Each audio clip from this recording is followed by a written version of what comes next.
Salutare tuturor și bine ați venit în Lefkada la începutul lunii octombrie. Ne aflăm în Marina D din Lefkada. Urmează să ne luăm în primire locul de cazare pentru următoarea săptămână. Acesta este locul de cazare. Este barca în care vom sta și cu care ne vom plimba timp de o săptămână. Temperatura astăzi este de 28 de grade. Apa mării are undeva la 23 de grade, 24 de grade. Așteptăm să facem check-in-ul pe barcă. Bagaje, câteva dintre ele sunt deja pregătite. Restul găștii așteaptă cu celelalte bagaje. O să mă duc să vi arăt și pe ei. Și în continuare, săptămâna aceasta ne vom plimba cu barca. Voi povesti mai multe după ce încărcăm. Restul găștii cu restul de bagaje în așteptare, că ne-a fost frică să intrăm cu toate bagajele pe ponton. Nerăbdători, nu? Normal. Dacă puneam toate bagajele pe pontonul plutitor, probabil că se scufunda, glumesc. Lăsăm până ieșim de pe canal. Da, mai lasă-ne, că nu se știe.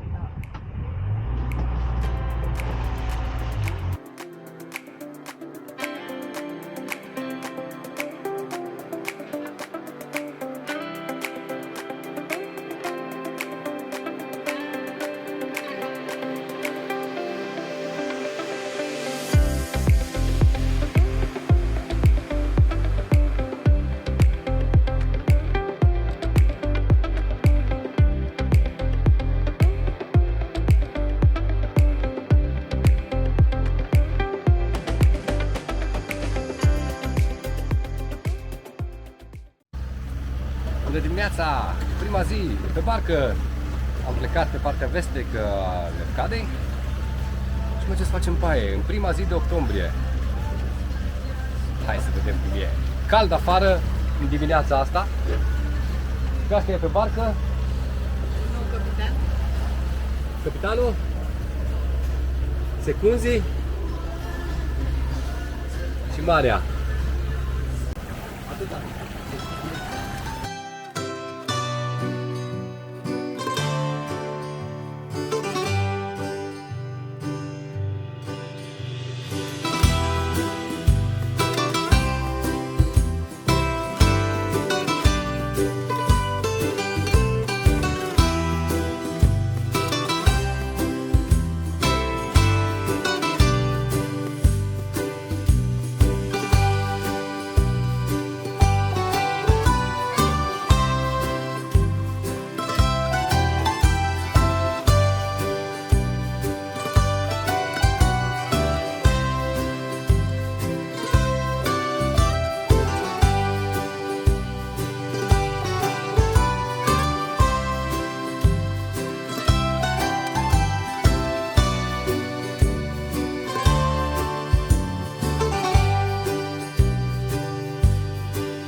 Prima ancorare la nu știu ce sfoară.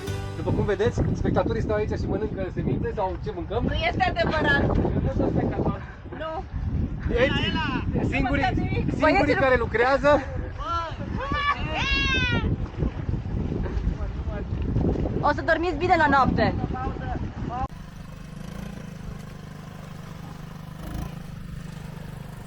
Gata prima zi. Ne-am oprit în Kefalonia, lângă Fiscardo. Am găsit un... Bună dimineața, în a doua zi de barcageală, să zicem așa, plimbare cu barca. Uitați-vă în ce loc frumos ne-am parcat, nu se zice parcat. Ancorat, azi noapte.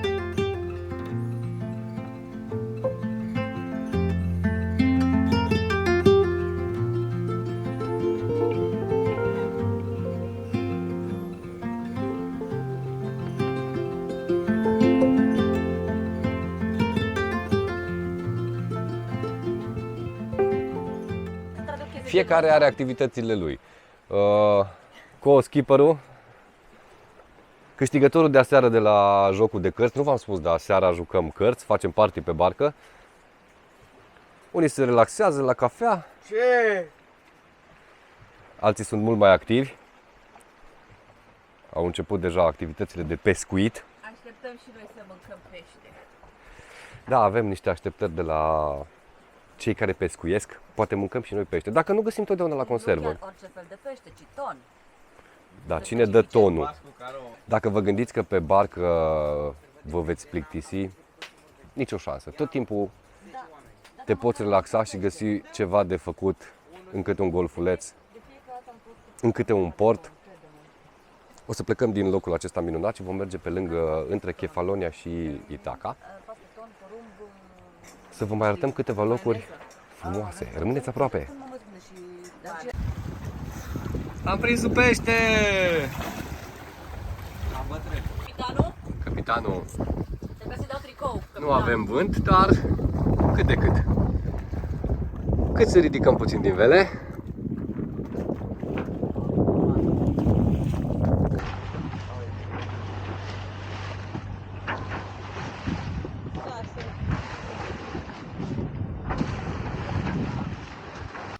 Am ratat să vă arăt, Lavi s-a apucat de gătit și a pornit alarma de pe barcă. 2 octombrie, ziua 2, din plimbarea noastră pe barcă, ia să vedem fumul. Se vedea fain și a pornit alarma, senzorul de fum. Îți mai deschid ceva trape? Da, ăstea aici. Am ajuns în... Azi n-am fost atât de harnici. Suntem în, tot lângă, în Kefalonia, lângă Sami, la plaja Antisamos am ajuns. O să vă arăt mâine dimineață când răsare soarele cum arată această plajă. Bună dimineața! În cea de-a treia zi a excursiei noastre. E o dimineață minunată. Am început-o cu o tură de drumeție. Vă arăt acum ce frumos se vede de aici de sus. V-am spus, ieri ne-am oprit în Antisamos, așa se numește plaja. Și de acolo este un traseu mai lung, dar eu am făcut o porțiune scurtă. Haideți să vă arăt cât de frumos este.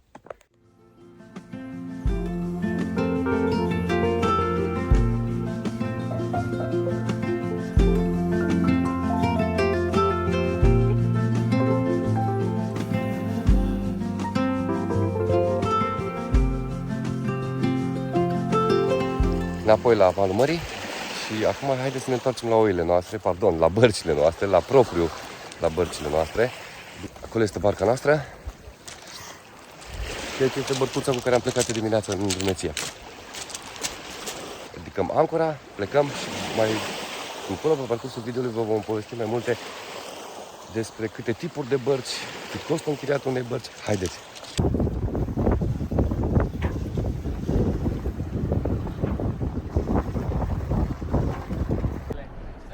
Prima masă a zilei, micul dejun. Și am ajuns la o plajă unde suntem numai noi. Suntem în continuare în Kefalonia, sau pe lângă Kefalonia. Aici ajungea traseul pe care am pornit eu dimineață, cel de care v-am spus. Ridicăm ancora și plecăm mai departe. Vom traversa către Itaca astăzi. Soțul ei filmează pe toată lumea. Și eu vorbeam. Și tu vorbeai. Nu scapă. Adu, ridică bă. Stai! N-am cum. N-am cum. Uite și tu cum trage. Aproape, aproape. Dați, mă! Mai! Mai! Gata! Yes! Bine, frate! Nu e ton, dar e mișto. Mamă, cât de frumos e. Wow! Cea mai mare captura mea.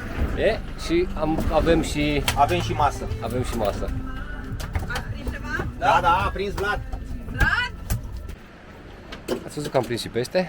Pasionații de pescuit pot să practice sportul ăsta, să se distreze pe timpul cât barca navighează. Am ajuns în Itaca, pe o altă plajă sau la o altă plajă, unde nu se poate ajunge altfel decât cu barca. După cum vedeți, sunt mai multe bărci.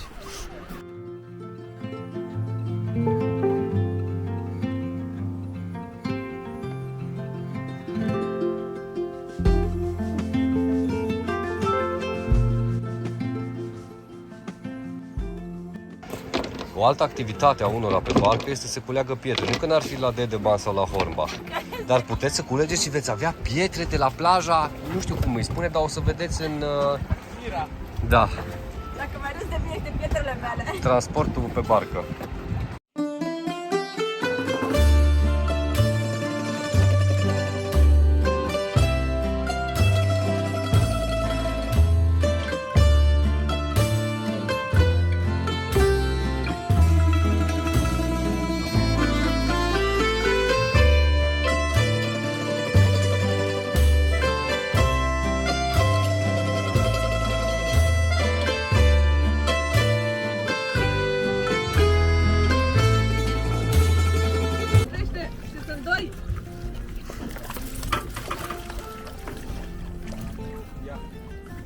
Ridică-l că n-am cum. Yes! Yes! Ține! Ține-l! Fugiți! Fugiți că trăiește! Stai pești trezii. A doua captură! Am ajuns în Itaca, în Vati, care este capitala insulei, să zic așa.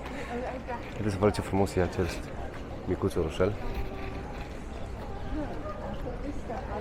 Am găsit loc de ancorat, chiar dacă am ajuns puțin mai târziu. Și acum mergem să ne plimbăm puțin prin port. Ne oprim și la un restaurant. După câteva zile pe barcă am scăpat în port.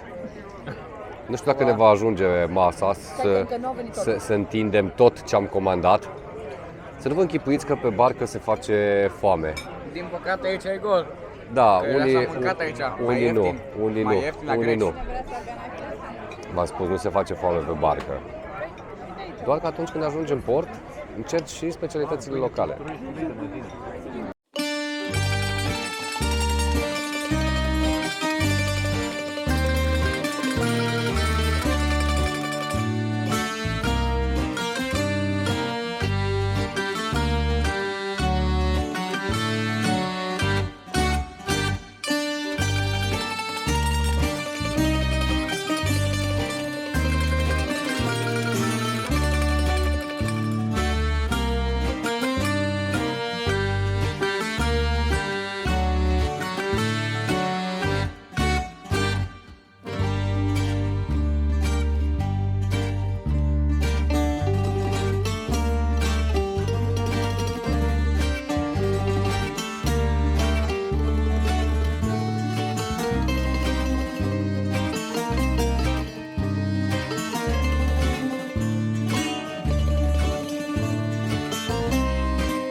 Nu v-am spus bună dimineața, dar ați văzut în imagini că suntem în nu știu câta zi pe velieră. Asta este un alt aspect, că aici timpul e relativ.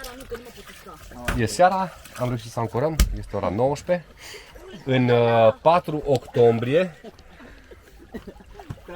ați văzut capturile, acum urmează să fie puse pe ce? Masterchef. Pe tigaie. Iar alții, după cum vedeți, în 4 octombrie, aici în Meganisi. fac baie. 3, 2, 1, si!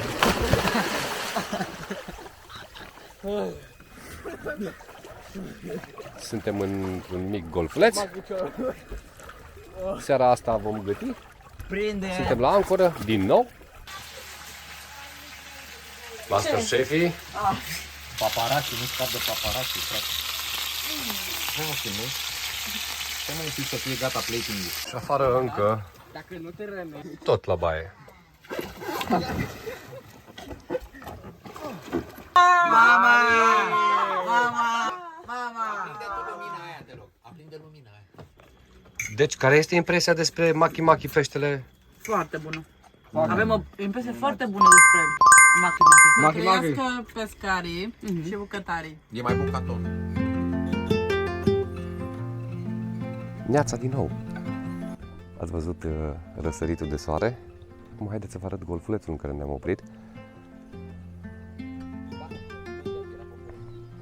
V-am spus că unul dintre avantaje sau principalul avantaj de a veni cu barca este faptul că vă puteți opri în locuri în care nu este foarte aglomerat și vă puteți bucura de o baie dimineață, de cafeluța în liniște, printre avantajele bărcii. Dotările, după cum ați văzut, sunt complete la o barcă. Am tot povestit de avantajele de a merge cu barca. Haideți să vă spun și câteva dezavantaje sau posibile dezavantaje sau probleme care pot apărea. Unul, și poate cel mai important, este răul de mișcare, răul de mare. Dar și pentru acesta există medicamente pe care le puteți lua cu câteva ore înainte, cel puțin o jumătate de oră înainte de a pleca, de a începe ziua. Un alt lucru la care ar trebui să fiți atenți este gașca cu care mergeți. Pe barcă veți sta împreună 24 de ore din 24 în spațiul pe care vi l-am arătat, cu excepția zilelor în care veți merge într-un port și veți sta pe la taverne sau vă veți plimba prin port. Așa că este important ca gașca sau echipajul pe care vi-l formați să fie cu aceleași plăceri sau să aibă aceleași obiceiuri, ca să nu stea unul după altul sau să fie toleranți. Vă mai spun mai multe mai încolo. Mergem să mai navigăm puțin. Urmăriți până la final clipul.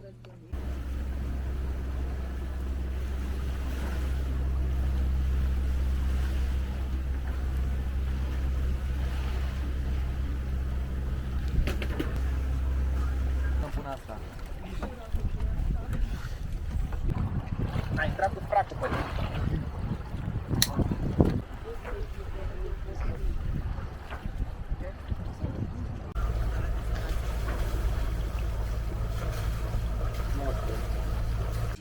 Când oamenii nu au de lucru, își fac.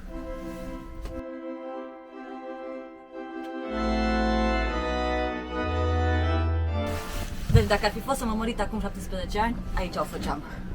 Așa că momentan doar un trench de dres.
Pe barcă se pot organiza și divorțuri și căsătorii. Căsătorile se pot organiza legal, divorțurile nu neapărat.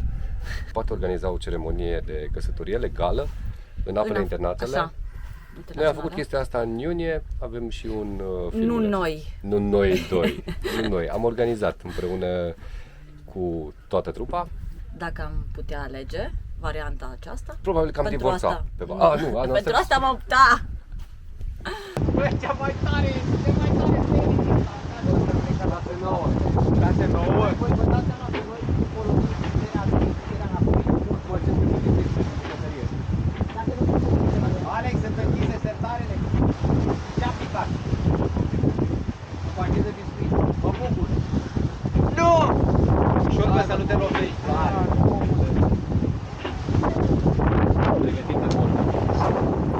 Seara în port, mult spus port. Suntem în Meganisi din nou după ce ne-am umblat prin ce insulă am fost, Dori? Nu mai știm în ce insulă am fost. Calamos. Cum ne-am oprit în Porto Spilia, în loc de ancorat, în Meganisi. Hai de mine ce plâng acum. Ce bucuros sunt că nu mai cheltuim bani. Aici era gyrosul meu. Stătea muzica, nu mai dansăm acum. Deci nu joc tura asta, că n-am știut să joc tura asta. Ia, Vlad.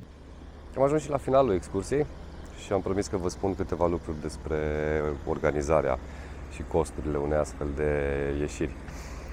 Pentru a închiria un velier aveți nevoie de un skipper sau de permis pentru a conduce acest tip de barcă. Dacă nu aveți permis, se poate închiria cu tot cu skipper. Asta presupune un cost suplimentar de 1000-1500 de euro maxim, cel puțin vorbesc despre Grecia. Cam astea sunt costurile cu un skipper pe o săptămână. Skipper care se va ocupa de sejurul pe insule și de condusul bărcii. Skipperul, pe lângă banii pe care îi solicită, acesta va trebui să fie și hrănit de către voi. La noi pe barcă eu am fost skipperul. Nu sunt la prima ieșire, așa că mi-au închiriat barca, dar mi-au oprit o garanție ca la închirierea de mașini. Costul pentru o săptămână la început de octombrie, aici în Ionice, a fost pentru întreg velierul de 2300 de euro. Velierul era, după cum v-am spus, cu 10 locuri. Pe lângă costul cu închiriatul velierului, veți mai plăti o taxă pentru curățenie. Velierul, după cum ați văzut la început, este dotat în cabine cu perne, pături, toate cele de trebuință, nu mai insist pe lucrul acesta. Porturile se plătesc aici în Grecia, dar costurile sunt mici, 10-15 euro pentru o noapte de stat în port.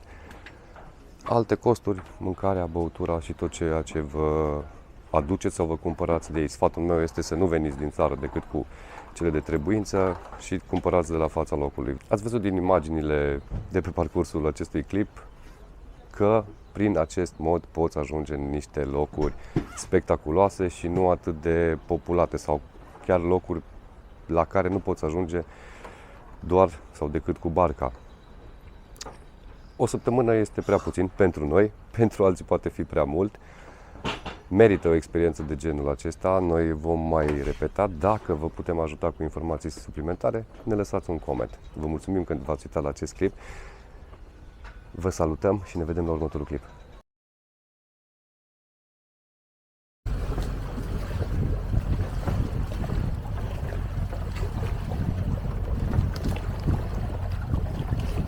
Mamă, vine. Mamă, ce pește. Bascu caroe. Cred că e bascu caroe. Nu e maki-maki. Maki-maki. Hai, Vlad.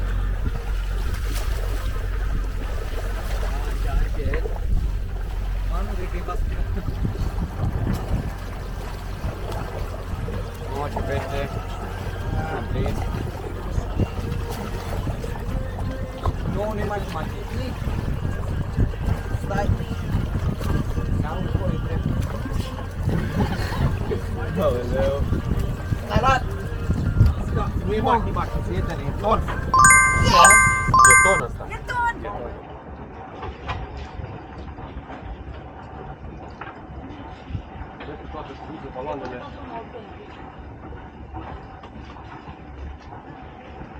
Dori, ridică!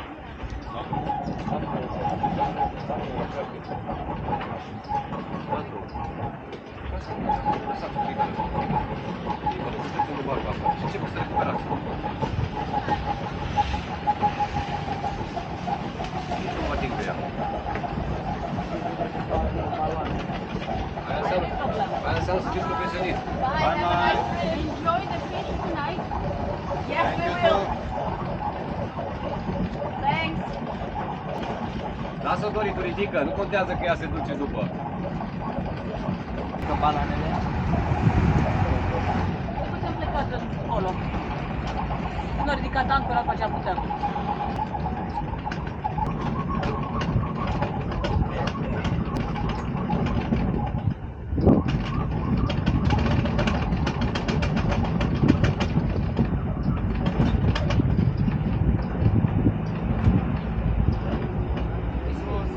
Iisus!